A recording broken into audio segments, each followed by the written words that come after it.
So, Milan Guenther, Dennis Middeke, we're at your conference, in fact, the Intersection 19 conference, Enterprise Design. It's in Lisbon at the Academia de Ciencias. What is enterprise design? How does it differ from enterprise architecture, or how does it relate with enterprise architecture?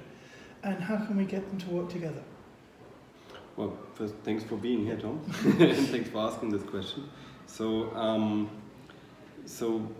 I would say it's mostly it's a different background.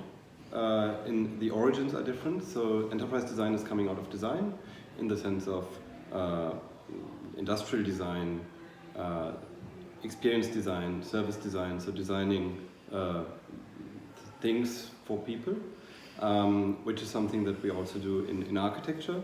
And I would say that enterprise design borrows a lot of elements from enterprise architecture with that slightly different background and slightly different premise. So we look also into the architecture of the enterprise, the operations, the processes, the systems. But we add to that the what you can call the human-centric approaches, the what is now called business design, the business models, and very importantly, the approach of doing design research, qualitative, quantitative, doing prototyping, validation, and bringing it down to a tangible level. So actually having some kind of what we call the rendering, so something physical, tangible, can be that brings these moments of enterpriseness to life as something that we can actually experience as people. While I think enterprise architecture mostly stays in the conceptual realm of mapping and modeling and structuring the enterprise, which is a really, really key element. So I think we are the only ones actually combining that with a design approach, or bringing so far. We hope that will change soon. So Dennis, what's your view on this? Yeah, so I make it short now. So one image that we usually use is that we are basically building the bridge between the product market fit on the one side and the product delivery on the other side.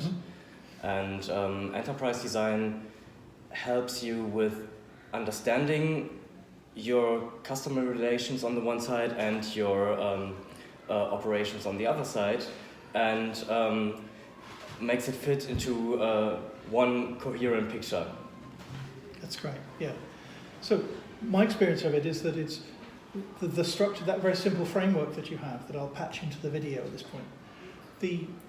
That framework is taking it all the way through from the most abstract down to the concrete, and linking across through the design spaces, the human-oriented spaces. When I talk about the relationship between structure and story, a lot of the design is really focused on the story. And so to me, it's a much more important bridge than how enterprise architecture has become so focused on IT and very little else.